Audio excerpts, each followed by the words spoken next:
Halo Sobat Data, selamat datang di Videografis Pojok Statistik UII. Kali ini kita akan membahas grafik kemiskinan di daerah istimewa Yogyakarta. Bersama saya, Felitona Safira, Agen Statistik Batch 5, mari kita simak penjelasannya. Garis kemiskinan merupakan batas minimum pengeluaran per kapita per bulan untuk memenuhi konsumsi makanan dan bukan makanan. Besaran garis kemiskinan yang digunakan oleh Badan Pusat Statistik (BPS) terdiri dari dua komponen. Yang pertama yaitu garis kemiskinan makanan, dan yang kedua yaitu garis kemiskinan bukan makanan. Apa itu garis kemiskinan makanan? Garis kemiskinan makanan merupakan nilai pengeluaran kebutuhan minimum makanan yang disetarakan dengan 2.100 kilokalori per kapita per hari. Komoditi kebutuhan dasar makanan diwakili oleh 52 jenis komoditi.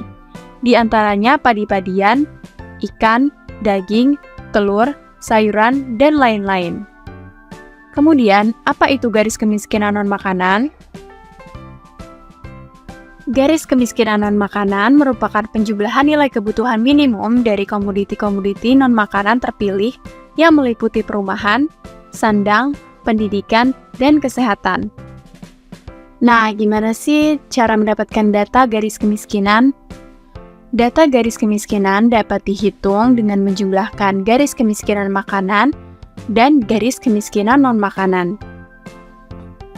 Grafik line chart menunjukkan perkembangan garis kemiskinan untuk wilayah perkotaan, perdesaan, dan gabungan wilayah perkotaan dan perdesaan di Provinsi Daerah Istimewa Yogyakarta periode 2015 sampai 2024.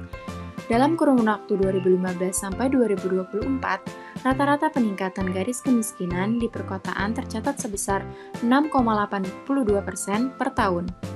Peningkatan garis kemiskinan terbesar terjadi pada tahun 2018, di mana garis kemiskinan meningkat sebesar 10,71%. Garis kemiskinan di pedesaan menunjukkan peningkatan dari tahun ke tahun selama periode 2015 sampai 2024.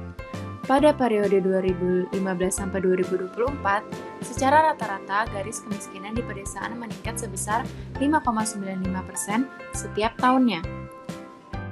Garis kemiskinan di wilayah pedesaan nilainya lebih rendah dibandingkan dengan garis kemiskinan di wilayah perkotaan.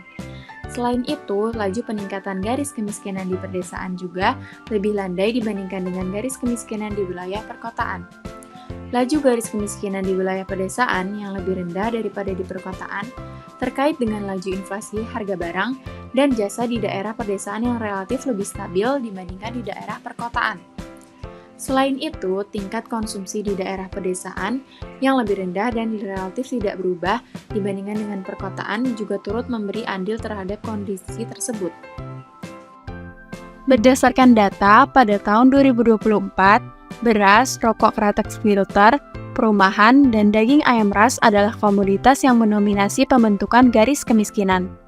Upaya pengendalian terhadap harga-harga komoditas tersebut perlu dilakukan agar efektivitas upaya penurunan tingkat kemiskinan dapat dilakukan. Hasil studi Bank Dunia menunjukkan bahwa pengendalian harga komoditas, terutama beras, sangat diperlukan mengingat bahwa pada tahun 2005 sampai 2006, kenaikan harga komoditas ini berpengaruh terhadap meningkatnya jumlah penduduk miskin di Indonesia. Berdasarkan perhitungan Bank Dunia, kenaikan jumlah penduduk miskin sebesar 17,75% pada saat itu terutama disebabkan karena kenaikan harga beras sebesar 33%. Nah, meski angka kemiskinan perlahan menurun, garis kemiskinan terus meningkat seiring kenaikan biaya hidup. Oleh karena itu, kita perlu strategi yang tepat untuk menurunkan garis kemiskinan dan meningkatkan kesejahteraan masyarakat. Strategi menurunkan garis kemiskinan yang pertama yaitu dengan memperkuat UMKM dengan memberikan modal usaha dan akses pasar. Strategi kedua yaitu memberikan pendidikan sekolah gratis dan pelatihan kerja. Strategi ketiga yaitu membangun infrastruktur dasar seperti air bersih, listrik, dan jalan.